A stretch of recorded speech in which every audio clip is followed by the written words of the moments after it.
How to find your copywriting niche and make great money. Here is the thing. Before I picked a niche, I really struggled to earn quality clients and make good money as a copywriter.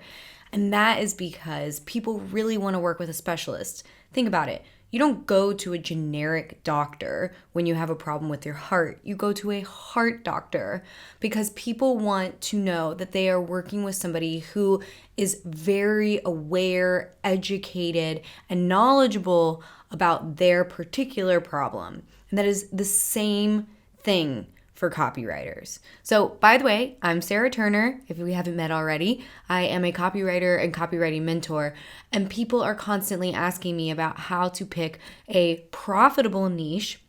And so I want to talk about that a little bit.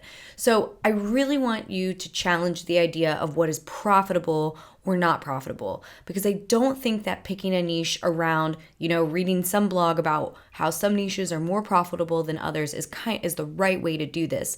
Because ultimately, I really do believe that you will enjoy your work a lot more. You'll have longevity in your career if you genuinely enjoy what it is you're writing about. So I am much more of an advocate for finding a niche that is in alignment with your values, your passions, and whatever it is that you could talk about all day. But the thing you have to consider is that your niche does have to have businesses in it or brands. There has to be something going on, some sort of activity to where you can earn money as a copywriter. Because if it's, something that doesn't sell products or services, then you're really just writing as a hobby. Another benefit of having a copywriting niche is it gives you direction.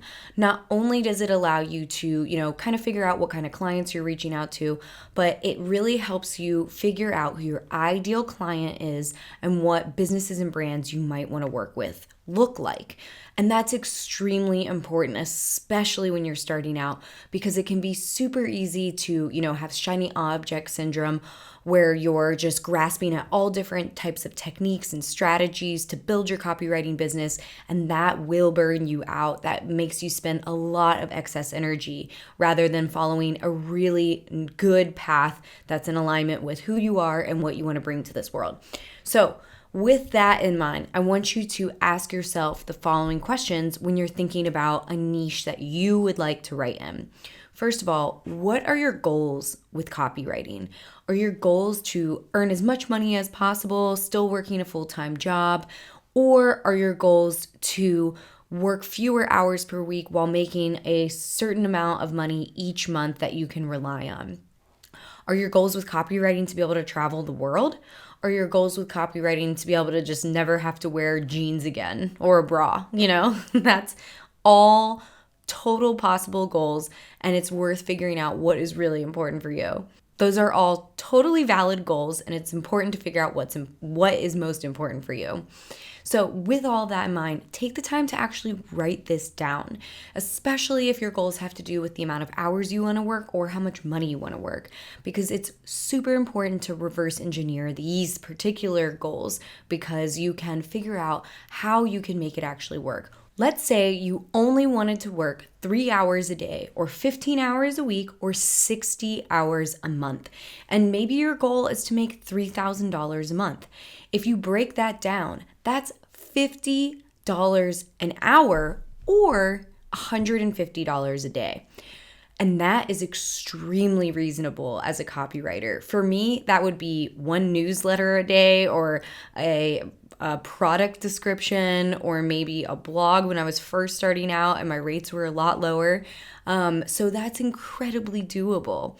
So once you actually take your goals and you break it down and you can see concrete numbers and how to make it work for you on a day-by-day basis, you'll know what kind of copy should I be going after. Should I be going after, maybe your goals are big and you want to make, $3,000 a week. And maybe that means you're going to go after things like landing pages or white papers, which are higher ticket items. All of these things are possible. It's just you got to start with your own personal goals. That brings me to our next question when you're trying to figure out your niche. Are there any products or services you could talk about all day? that is something that is going to help you be excited about your work on a consistent basis. It wasn't until I made the shift to make a niche about being healthy and healthy lifestyle choices that I finally was always excited about the clients I was working for. That is something that money really can't buy. The next question I want you to ask yourself is, do you prefer a more casual or a more formal tone when you write? If you prefer to write in a more formal tone, again, you might be a better fit for something that's a little more technical, like white papers. If you love a casual tone, you might prefer something like emails.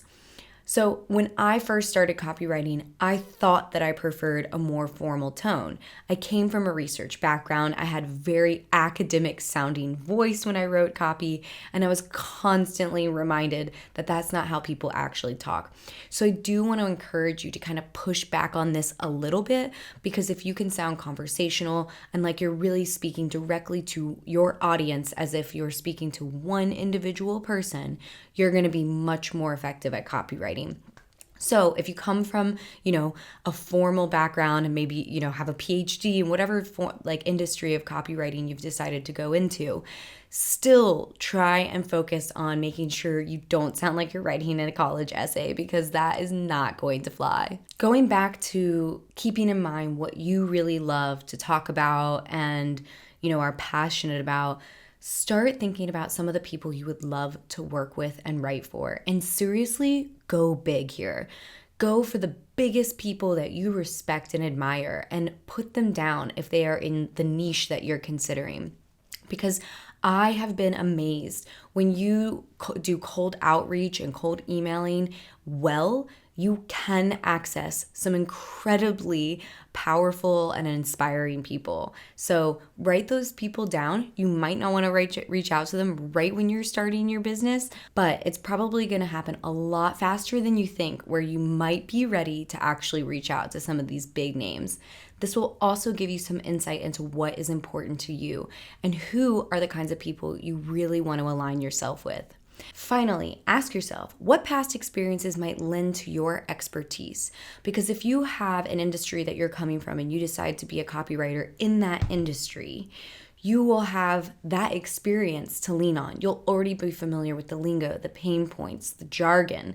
And it will make your copywriting career probably happen a lot more quickly than if you were coming into an industry you know nothing about. However, I do want to reassure you that you do not have to be an expert in the area that you want to be a copywriter in at all. Through the research and the writing you will do as a copywriter, if you stick with it, within a few years, you are going to be an expert in that niche. So don't let that hold you back. But if there is something that you already have to lean on, it can give you a leg up. So those are my favorite questions to get people to ask themselves when they're trying to figure out their niche. And it is really specializing that will help you become a better copywriter and be able to charge more. So you want to be able to do both. You want to have the skills and you also want to earn what your copy is actually worth.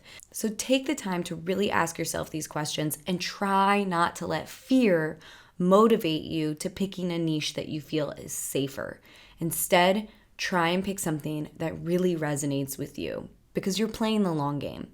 So with that, I want to wrap up with a few niches that you may or may not have considered, because there are a lot of great ones out there. And my students have found niches I would have never even considered or known would be successful, profitable niches. So with that in mind, we've got beauty and wellness, business and personal development, breweries, spirits, wine, the whole alcohol industry, home improvements and contractors of every type, interior design, cannabis, property management, the equine industry, sustainability, eco-friendly, garden and nursery, health and wellness, which can be broken into so many micro niches. It's kind of incredible. The legal industry, the outdoor industry, anti-aging is a big one, outdoor living and adventure, parenting, pets, personal finance, real estate, sexual health, lingerie, medical supplies, textiles. That one really surprised me and has been fascinating to see some of my students get into. sports related niches, humor, and then of course you can also specialize in a particular type of copy. That is also an option. That is just a tip of the iceberg. Those are some ideas to kind of get you thinking about what a good niche for you could be. I just want to say one last thing. If picking a niche is holding you back from getting started, then really just go general and keep going. That's not my favorite advice to give, but also I don't want anyone to get hung up on not starting this process because they can't pick a niche. So maybe pick a general category and know that you'll figure it out as you go. Thanks so much. I hope that helps. Go ahead and hit that thumbs up button so I know if you like this and you want to see more videos like this. And please leave comments because that is where I get ideas for my next videos. I want to hear from you what you want to hear from me. And of course, don't forget to hit subscribe. Thanks, guys.